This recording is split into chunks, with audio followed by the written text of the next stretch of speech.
तो अब next topic देखते हैं, सॉल्यूशन ऑफ वेक्टर इक्वेशंस। ये वेक्टर अलजेब्रा का लास्ट टॉपिक है, तो करते हैं इसको। तो सॉल्यूशन ऑफ वेक्टर इक्वेशंस है ना, मतलब क्या निकला कि जैसे आप इमेजिन करें कि न्यूमेरिक वेरिएबल्स के टर्म्स में यदि अपने को कोई इक्वेशन दे रखी हो, है ना, मतलब जो वेरिएबल है उसकी वैल्यू जो है वो कोई नंबर है ना, वेक्टर नहीं है, कोई नंबर है, तो उसका सॉल्यूशन तो हम आराम से निकाल लेते हैं। नहीं, बिल्कुल सिंपल है एग्जांपल भाई, जैसे 2x इक्वल टू यदि 8 है, तो हम क्या करेंगे भाई, 2 से डिवाइड कर देंगे, तो x की क्या वैल्यू आ जाएगी, 4 आ जाएगी। सॉल्यूशन निकालने का मतलब हुआ हमने अननोन वेरिएबल को आइसोलेट कर दिया। अच्छा, इस तरह की चीज़ हम वेक्टर्स के केस में नहीं कर सकते। यदि r क्रॉस a जो है, यदि वो b वेक्टर के बराबर दे रखा हो और इसमें अननोन जो है सपोज r है, और हमको a और b के टर्म्स में r की वैल्यू निकालनी, तो हम ये स्टेप तो कर ही नहीं सकते कि भाई हम r को लिख दें b अपॉन a, है ना, इस वाले स्टेप का तो कोई मतलब ही नहीं निकलता है। तो हम किन मेथड से r को आइसोलेट करते हैं, सॉल्यूशन ऑफ वेक्टर इक्वेशंस में यही करते हैं अपन, है ना। बेसिकली हमारा एम क्या है कि भाई r को आइसोलेट करके as a function of A B इस तरह से हम एक्सप्रेस कर सकें, ठीक। तो उसमें एक सेट ऑफ मेथड तो क्या होता है कि भाई जो हमारे को इक्वेशन दे रखी हो उसी को हम थोड़ा मैनिपुलेट कर लें, किसी वेक्टर से क्रॉस प्रोडक्ट कर दें उसका, है ना, दोनों साइड्स में क्रॉस प्रोडक्ट ले लें, है ना, थोड़ा सिंप्लीफाई हो जाता है, अभी देखेंगे उस पर एग्जाम्पल्स। और वो स्टेप्स करके मैनिपुलेशन करके आर आइसोलेट हो जाता है, और हर केस में वो पॉसिबल नहीं हो पाता है। तो नॉर्मली जिन केसेस में, है मतलब थोड़े से ज़्यादा डिफिकल्ट क्वेश्चन होंगे जिसमें जहाँ आर को आइसोलेट करना मुश्किल होगा, तो वैसे केस में हम क्या करते हैं, आर को एक्सप्रेस करते हैं 3 नॉन कोप्लेनर वेक्टर्स के टर्म्स में, है ना। और ये तो हमको मालूम ही, अपन डिस्कस कर चुके हैं कि 3D स्पेस में किसी भी वेक्टर को हम 3 नॉन कोप्लेनर वेक्टर्स के टर्म्स में एक्सप्रेस कर सकते हैं। मतलब आर को हम ऐसे x a plus y b plus z c, यहाँ पे ए बी और सी नॉन कोप्लेनर वेक्टर्स हैं, इस तरह से एक्सप्रेस कर सकते हैं किसी भी वेक्टर को, है ना। ये तो अपन डिस्कस कर चुके हैं पहले। तो अब क्या, यदि हमको इक्वेशन में ए और बी ही दे रखा हो केवल, तो आर को हम इस तरह से लिख सकते हैं x a plus y B, और हमको एक वेक्टर और चाहिए जिससे ए बी और वो जो तीसरा वेक्टर जो है नॉन कोप्लेनर वेक्टर हो जाए। तो तीसरा वेक्टर सबसे शॉर्ट वेक्टर जो ए और बी के प्लेन में नहीं है, वो कौन सा हो जाएगा, ए क्रॉस बी हो जाएगा।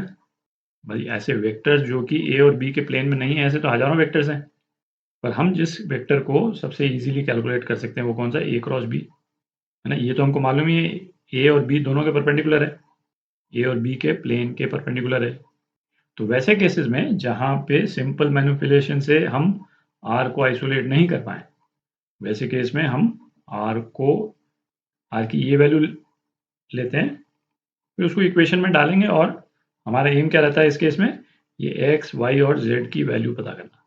फिर एक्स वाई और जेड की वैल्यू निकल जाएगी तो आर की वैल्यू आ जाएगी अपने पास, ठीक। तो इस वाले टॉपिक में, है ना, मेन तो एग्जाम्पल्स के थ्रू ही करते हैं अपन। तो एग्जाम्पल्स देखते हैं, अभी जो अपन ने डिस्कस किया है ना, उस पर एग्जाम्पल्स करेंगे तो आप अच्छे से अप्रिशिएट कर लीजिएगा। तो ये क्वेश्चन करते हैं, if R cross A is equal to B, है ना, इसी तरह का एक्सप्रेशन हमने अभी देखा था, आर क्रॉस ए जो है बी के बराबर, और ए डॉट आर क्या दे रखा है अपने को, 2। तो हमको निकालना है R in terms of vectors A B and their magnitudes, ठीक। तो इस वाले केस में क्या, इक्वेशन के सिंपल मैनिपुलेशन से भी अपना आंसर निकल सकता है। यदि ए से क्रॉस प्रोडक्ट ले लें अपन दोनों तरफ, a cross r cross A is equal to, ये क्या हो गया, ए क्रॉस बी हो गया। तो लेफ्ट हैंड साइड ये क्या हो जाएगा, दूर के vectors A square R minus A dot R into A is equal to A cross B.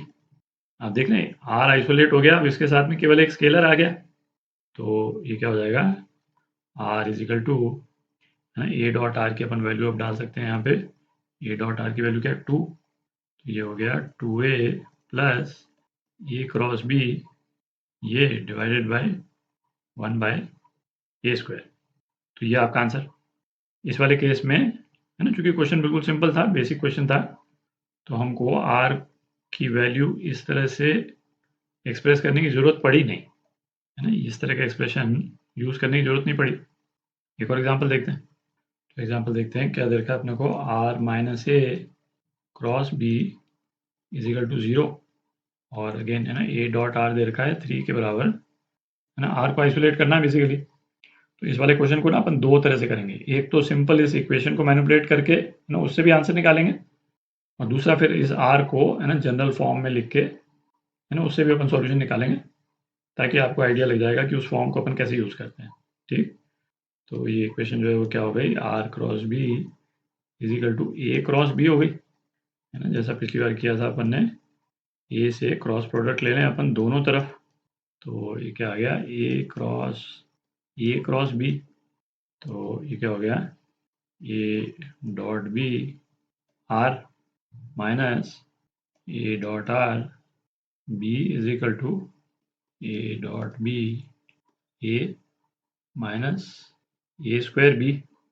ठीक, इसकी वैल्यू अपन 3 डाल दें और आर को आइसोलेट करके अब लिख सकते हैं अपन, आर जो है वो क्या हो जाएगा, A plus 3 minus A square, ये बी है, बी स्क्वायर नहीं है, बी है, B upon A dot B, है ना। ए डॉट बी की यदि अपने को वैल्यू दे रखी हो तो ये भी अपन उसकी वैल्यू यहाँ पे डाल सकते हैं, तो ये आपका आंसर।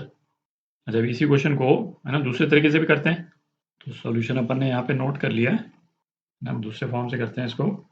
तो क्या देखा अपने को, R cross B is equal to A cross B.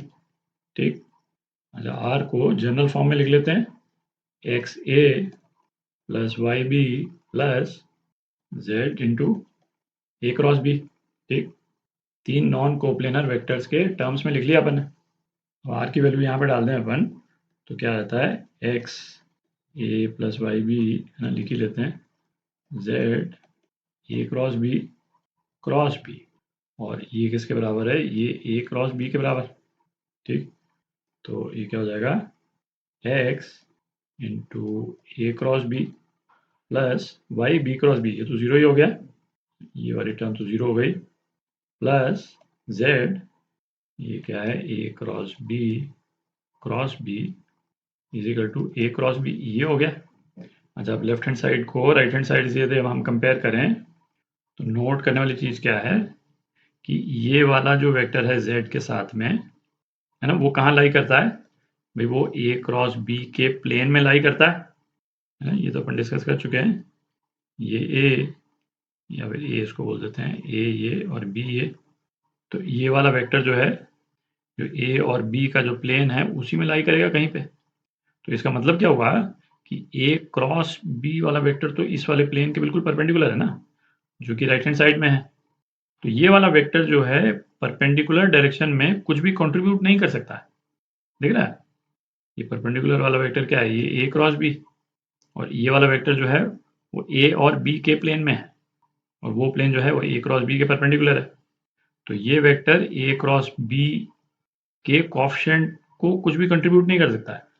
तो इसका इम्प्लीकेशन क्या हो गया कि x जो है वो 1 के बराबर, ये अपन वेक्टर्स के कोएफिशिएंट से कंपेयर करते हैं ना, इस वेक्टर को आप u ले लें यदि, और ये वेक्टर यदि आप v ले लें, और v यदि u के परपेंडिकुलर हो, तो राइट हैंड साइड में क्या एक्सप्रेस किया हुआ दिखेगा आपको, u प्लस 0v, है ना, यही दिखेगा। तो x 1 हो गया और z जो है वो क्या हो गया, 0 हो गया। ठीक, अब अपने को y की वैल्यू भी निकालनी है, तो r जो है अपना क्या आ गया, a x1 है प्लस वाई बी। अब जो ये वाला जो रिलेशन है इसको अपन यूज़ कर सकते हैं, ए डॉट आर 3 के बराबर, है ना, ए डॉट आर सीधा ही लिख रहा हूँ मैं, ए डॉट आर क्या हो जाएगा, a square plus y a dot b, और ये किसके बराबर, ये 3 के बराबर। तो y की वैल्यू क्या आ गई, 3 minus A square upon A dot B. ठीक, तो x की वैल्यू 1 आ गई और y की वैल्यू ये आ गई, और z तो 0 हो ही गया, तो r की वैल्यू क्या आ गई, यही आ गई जो अपन ने वो दूसरे वाले मेथड से निकाला था।